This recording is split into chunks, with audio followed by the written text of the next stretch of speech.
Doctor Lorenzetti, bueno, muchas gracias por atendernos. Hoy en el marco del Encuentro Iberoamericano de Justicia usted pronunció una definición bastante importante, que es que piensa que no tiene que haber reforma de la Constitución. Yo lo he dicho eso en un reportaje que me hicieron. No es el tema central de la cumbre, pero bueno, me preguntaron.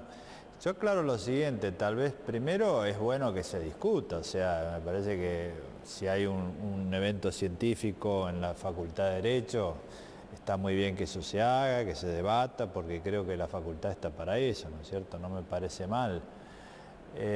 Pero en ese plano donde cada uno da sus opiniones, me han preguntado a mí, yo digo, bueno, la Constitución tiene dos partes. Una parte es la de los derechos fundamentales, que es lo que realmente le interesa a la gente para su conocimiento directo, que es lo que se vive. Digo, en esa parte la Constitución está bien, tiene muchos derechos, lo que hay que hacer es que sean una realidad, es decir, es aplicarlos. Por ejemplo, en este derecho a la vivienda que está en los tratados internacionales y demás, la Corte acaba de decir, bueno, hay que darle un significado concreto para que la gente lo viva. Y en la otra parte, que es lo que se llama el Estatuto del Poder, es decir, cómo se organiza el país y las instituciones, bueno, lo que hay es una vieja discusión muy antigua sobre si el sistema presidencialista es mejor que el parlamentario o no.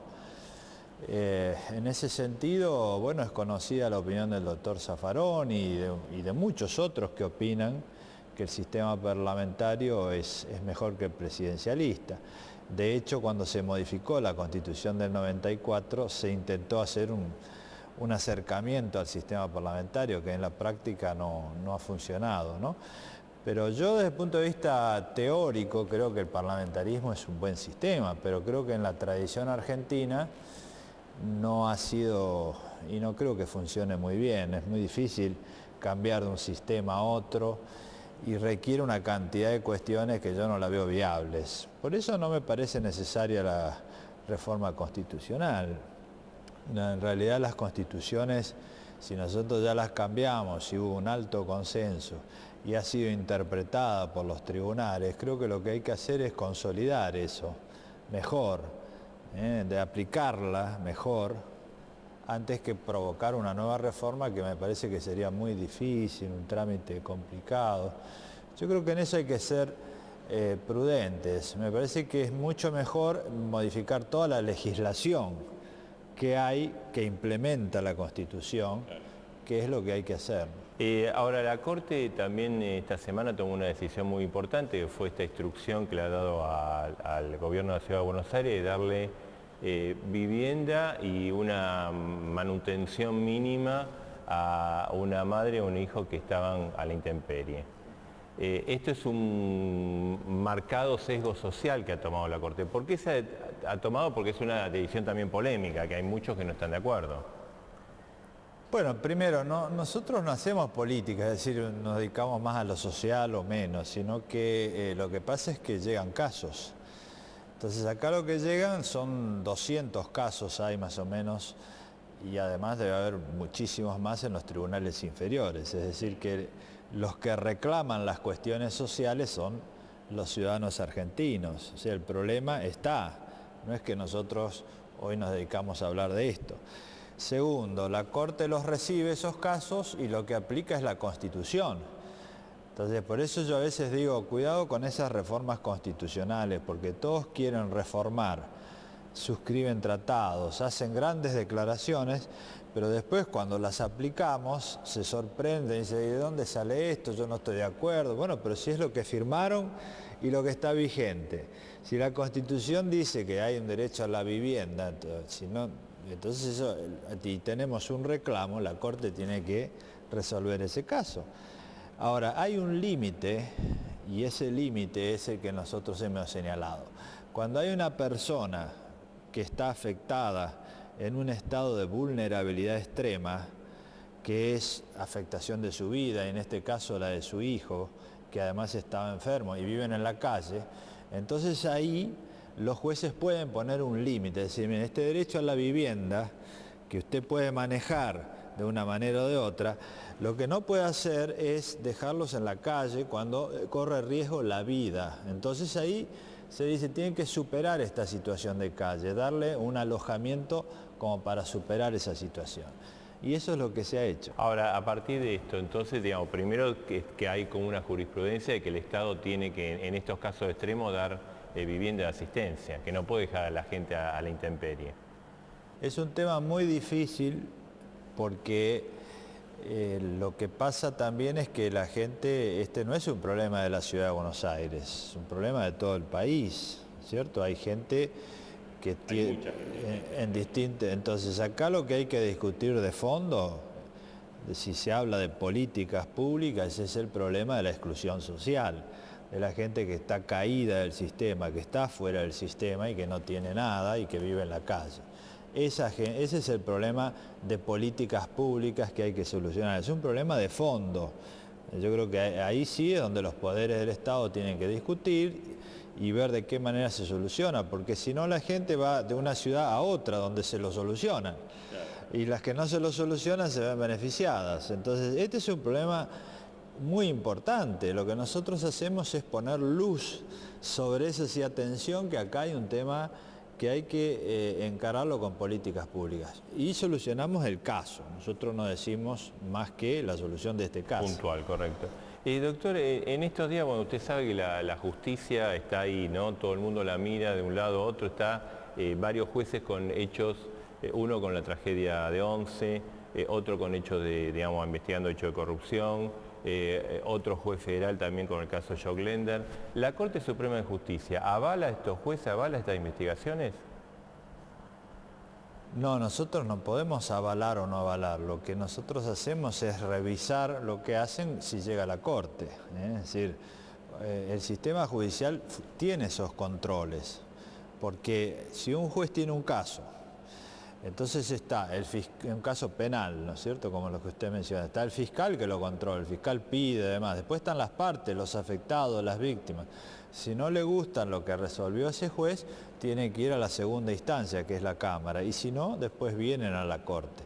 Pero nosotros no podemos avalar lo que hace antes de juzgar. Pero digo, hay un respaldo institucional, político, a eso me refiero, para que los jueces actúen de acuerdo a derecho. Sí, por supuesto, por supuesto. Yo hoy hablé en la apertura de la Cumbre Iberoamericana de la independencia de los poderes judiciales. Y nosotros vemos que hay una afectación muy fuerte en toda América, y Iberoamérica, de la independencia de los poderes judiciales, porque lo que ocurre es que todos los poderes judiciales de la región tienen cada vez más casos. Y esos casos afectan intereses económicos, intereses políticos, intereses sociales, y entonces cuanto más se afecta, más presiones reciben los jueces, y entonces tiene que haber un respaldo institucional. Y esto no es algo que tenga que ver con la tranquilidad del juez, tiene que ver con la población. Hay que hacerlo porque a los ciudadanos les sirve tener jueces independientes, y si no son independientes no pueden ser jueces. Entonces tenemos que respaldar. Claro, la pregunta iba que usted vio que, usted lo debe ver en los medios de comunicación, es elegido un juez y dice, no, este juez va a parar la causa porque está vinculado al gobierno, este juez lo cuestiona, entonces ahora lo van a sacar.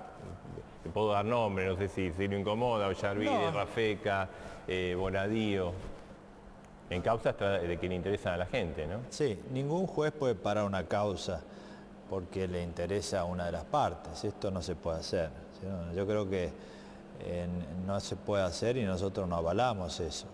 Tampoco creo que se pueda sacar a un juez porque tiene una causa importante, tampoco lo avalamos. Nosotros hemos defendido a los jueces cuando son injustamente atacados. Yo creo que en eso el Poder Judicial argentino es fuerte, es sólido, está unido, pero verdaderamente las causas se tienen que investigar y llevar adelante, no se puede parar por una cosa o por la otra. Nosotros acá en la Corte tenemos causas de todo tipo y si uno se fija, porque hay un interés económico, político, lo que fuera, y de acuerdo con eso varía, bueno, yo prefiero irme a mi casa porque esa no es la función que tiene que cumplir un juez. La función de un juez es decir, esté quien esté adelante, esta es la ley, esta es lo que yo pienso. Podrá haber discusiones, diferencias, pero diferencias en la interpretación de la ley. No de que un juez se inclina para un lado o se inclina para el otro por los intereses. Ahora, ¿el Poder Ejecutivo en estas causas quiere influir? Yo no, en las causas en particular nosotros... Digo, hablo de Vudú, del tema Jock Lender, del tema Tragedia de Once. No, yo creo que los jueces tienen la suficiente independencia como para actuar y tienen que hacerlo. Y si no la tienen y se sienten que no la tienen, bueno, realmente tienen que irse a otro lado, ¿eh? Los jueces tienen que actuar con independencia, ¿no? ¿Tienen todas las herramientas para hacerlo? Sí, seguro, tienen que actuar, porque si no, la justicia no es justicia. Nosotros tenemos que ser muy claros, porque lo que está en juego es algo que es la confianza. Sí, sí, la credibilidad, ¿no? La credibilidad. Y si nosotros no creemos en nosotros mismos, mejor irnos cada uno a su casa, ¿no? Yo creo que uno tiene que estar en una función porque tiene valores, porque cree en lo que hace, así cuando todos los demás no digan lo mismo, porque a veces las instituciones tienen de todo, pero uno tiene que luchar por los valores que cree. Bueno, le gustarán o no le gustarán a los demás, pero uno tiene que tener principios y llevarlos adelante, y si retrocede frente a eso, es una claudicación, ¿no? Yo creo que no es bueno. Hay que generar confianza en la gente, y la confianza es decir, mire, a usted le gustará o no le gustará, pero la ley dice esto y yo la interpreto así, yo voy para allá, y esto lo hago esté quien esté adelante. Eso es la imparcialidad. Doctor, el Código Civil se ha anunciado, después lo vamos a tratar en otro programa, pero ¿cuáles son los 3 ejes fundamentales?